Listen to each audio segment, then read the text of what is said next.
từng trang đọc thật cẩn thận câu chuyện Giáng sinh, không nói linh tinh, lặng yên nghe kể. Kể đi các bạn mình ơi, chẳng phải nói chơi.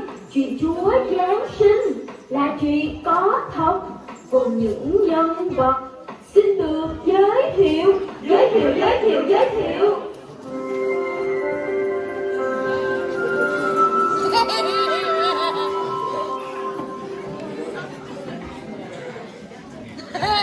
Tôi là Mary, chưa biết chuyện gì ở Nazareth miền Galilee. Nếu bạn không chê, đến thăm cho biết, lời mời tha thiết. Tôi là Joseph, sống theo khuôn phép, làm nghề thợ mộc, đóng bàn, đóng ghế, đóng tủ, đóng kệ. Chẳng ai cười chê rằng tôi quá tệ.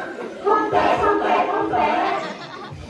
Từ trên thiên đàng bay xuống trần gian, tôi là thiên thần tên Gabriel, không quên lời Chúa báo tin cho người.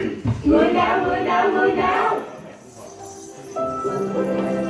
Thiên sứ Gabriel được Đức Chúa Trời sai đến một thành phố trong miền Galilee tên là Nazareth, gặp một thiếu nữ đã đính hôn với một người tên là Joseph.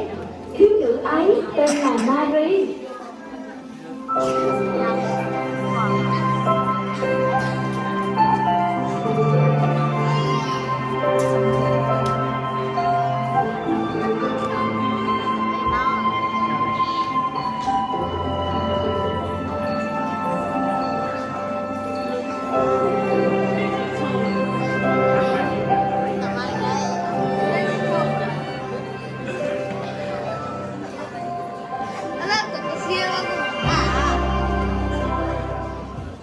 Từ trên thiên đàng bay xuống trần gian, tôi là thiên thần tên Gabriel. Chào cô Mary, người được hồng ân, Chúa ở cùng cô.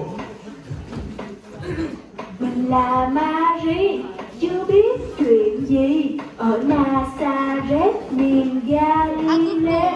Lời chào như thế có ý nghĩa gì?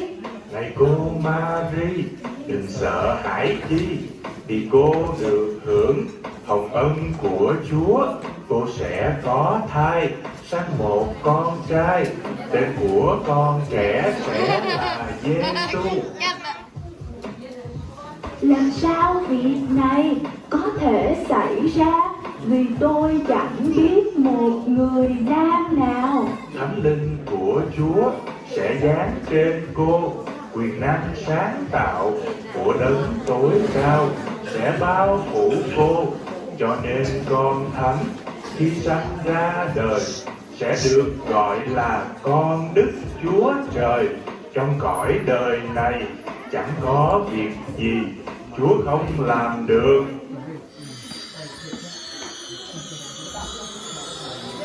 Con là